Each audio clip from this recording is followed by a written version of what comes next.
The Dark Knight is on the trail of a terrifying new villain who plans to have Gotham destroy itself from the inside out. What'll happen next? Well, let's hop into the pages of Detective Comics issue number 1102 and find out together, shall we? So then, picking up directly from where the last issue left off, Bruce Wayne had been infected with a brand new deadly viral weapon that slowly ends up destroying a person's fear response before eventually killing them. This storyline is called The Courage That Kills, after all. That's the bad news, but thankfully, Mr. Terrific has some good news for Batman as well, and that is that he's not actually infectious, and shouldn't be showing any symptoms for the next 2 days, which means the Dark Knight has exactly 48 hours to crack this case and track down the mysterious source of this virus, namely a new villain calling themselves the Lion. Thankfully, Oracle already has a lead for Batman, and that is a series of lab coats that were picked up from the Plague Boat at the end of the previous issue. Apparently, they belong to a pesticide company called King Chemical, only here's the problem. King Chemical seemingly has no laboratories, no office buildings, and no other holdings. Stranger still, their CEO, a man called Louis King, wait, seriously, L. King? The Lion King, King Louis? Claims to be a professional gambler from Toronto, which, is strange for two reasons. One, it's statistically quite difficult to make a living solely doing gambling, and two, when was the last time a supervillain came from Canada? Now, as it turns out, Louis King actually owns a private high-roller casino in Casnia. Yes, that Casnia, the fictional nation that showed up in the DC animated universe, before making the jump elsewhere. Naturally, superstar playboy Bruce Wayne is actually good friends with the Princess of Casnia and uses seeing her as cover to investigate King personally, a la Casino Royale. And oh my god, can we talk about this dude's design for a second? This is peak bad guy. From the amber eyes to the fitted suit to the hair that looks like a lion's mane. Mwah. This is pulpy goodness. This guy would be at home in a Dick Tracy comic strip. This is what all Batman villains used to be about. Now, I made the Casino Royale reference before, and in classic James Bond globe-trotting superhero fashion, it's only a matter of time before Bruce ends up finding himself playing high-stakes blackjack against Louis King, as both men use this as an opportunity to size each other up. And hey, wouldn't you know it, the man who would be the Lion likes to live dangerously. He ends up drawing 20, yet despite that being an amazing hand, he decides to double down after Bruce has already crapped out, just for the chance to win, and wouldn't you know it, he ends up drawing that all-important ace. How could ace be 1 and 11? What god would allow that? If you get that joke, please sound off in the comment section. Now, even though Bruce Wayne just lost $500,000 in one hand, he's not exactly too worried about it, as Louis King thoroughly thinks that Bruce is just another dumb rich guy from Gotham, a fact of which he will use to his advantage later on. Speaking of Gotham, though, we see a man in some sort of hospital end up getting grabbed by 2 thugs who murder the man at the front desk, implying that whatever is going on with this virus and Louis King, there's clearly secret layers here that we don't fully understand yet, and which will probably end up being important later. In fact, during their post-game drinks, Louis ends up getting a little too comfortable with Bruce and revealing some factoids about his past he probably didn't mean to. King asked Bruce what it feels like to spend so much time and money attempting to save Gotham, a city that only ever seems to hate and resent him for all of his efforts. Bruce admits that Gotham can be a hard city, but at the end of the day, it's home. It's from there, Louis says, that he knows full well what it's like to lose a parent to that city. He had his taken away from him, just like it did Bruce, which of course implies that, hey, he's actually from Gotham City, not Toronto,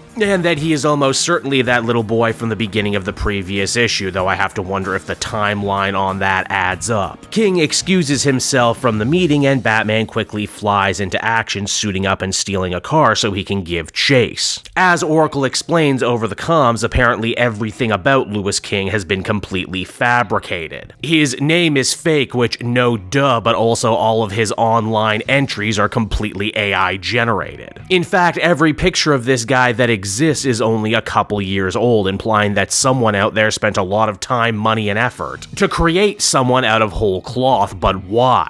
Bruce also learns that perhaps the reason that King Chemical doesn't have any labs in the United States is because they're all actually operating illegally in Casnia. Batman thinks he's finally cornered the Lion inside one of these facilities, only for the villain to absolutely turn the tables on the Dark Knight, threatening his own employees by caving in the secret laboratory before eventually taking the field himself. And I gotta say, I love the lion's costume is literally just what Lewis King was wearing before. Plus a mask, and not even a full mask too, like a half mask. You would also think a dude named the Lion might wear some sort of special claw weapons, but nah, he just gets into a punching match with Batman like it was no thing. You're probably wondering to yourself, geez, is this guy really brave or really stupid? Well, the answer is definitely brave. In fact, bravery is kind of his whole superpower. As he and Batman trade shots, the Lion essentially implies that Batman's regular MO of trying to instill fear in his enemies isn't going to work in this situation. Worse still, Batman's still feeling the effects of trying to save all this guy's workers, meaning that when his back is against the wall, he has no choice but to call the Batplane in so that he can make a hasty retreat. And as the comic comes to a close, things end up looking pretty dour for Batman. He's bloody, beaten, about to pass out, and he's burnt an entire day, meaning he's that much closer to the Lion virus claiming his life. And so that was Detective Comics issue number 1102, everybody, and I gotta say, I think Tom Taylor is absolutely cooking again with this brand new arc. I had a feeling I was gonna like the Lion, and this issue here really ends up confirming that idea. Everything about him feels so classic Batman villain. He's got a cool name, cuts a cool silhouette, and actually ends up reflecting something deep and primal within Batman himself. In this case, Batman's own fearlessness, but also how Batman utilizes fear to subdue his villains, who he has called many times over the years a superstitious and cowardly lot. Beyond that, the art is really solid, and I very much dug the whole international man of mystery, James Bond-tinged flavor to this one. Feels like it's been a while since we've had a Batman story that really tapped into that aspect of the character, and I gotta say, Taylor's doing a really good job with it here and now that feels completely different to what Fraction's doing over in the main Batman book. Which is why I would give this one another very positive 8 out of 10. Good stuff.